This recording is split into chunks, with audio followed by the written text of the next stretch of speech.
প্রেম বিহনে আবাদত নিষ্ফল। যত আবাদত বন্দি করেন, যে আবাদতে প্রেম নাই, এটার রেজাল্ট হবে জিরো। এই জিরো আবাদত করে কোনো লাভ নাই, এটা লোক দেখানো মাত্র। পরিষ্কার না? পরিষ্কার না? যে নামাজ মাওলার সাথে দিদার হবে, এই মাওলার সাথে দিদারের নামাজ পড়লে আপনার মধ্যে রাসূলের প্রেম জাগ্রত হবে। রাসূলের প্রেম আপনার মধ্যে সৃষ্টি না হওয়া পর্যন্ত আপনার হুজুরি হাসিল হবে না। তখনই দেখবেন নামাজে কান্না আসে। আমরা তো বুঝতে পারি না, কেউ যদি নামাজে কান্নাকাটি করে আমরা আবার তাকে দেয়, হে কি করে? কিন্তু আসলে হে যা করে আমারও তা করা উচিত। পরিষ্কার না? পরিষ্কার না? সুতরাং মহব্বতের সাথে নামাজটা প্রেমের সাথে আদায় করেন।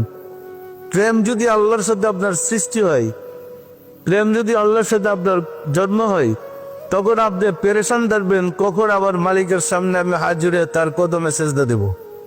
যতক্ষণ প্রেম না আসবে তখন জোর করে নামাজ পড়তেছেন, এই নামাজের কোনো মূল্য নেই।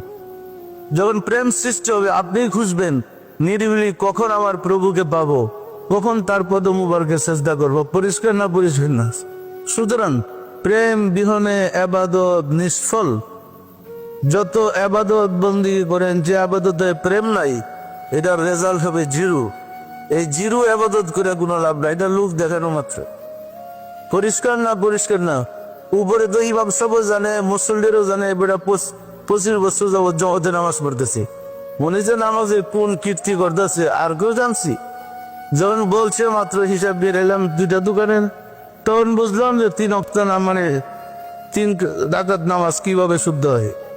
পরিষ্কার না? পরিষ্কার না? আমাদের কি নামাজের এই অবস্থা হয় নাই? সুতরাং চেষ্টা করবেন মন প্রাণ দিয়ে একাগ্রতার সাথে নামাজ আদায় করতে। শুদ্ধভাবে আবাদত না করলে আমরা কিন্তু ফল পাবো না।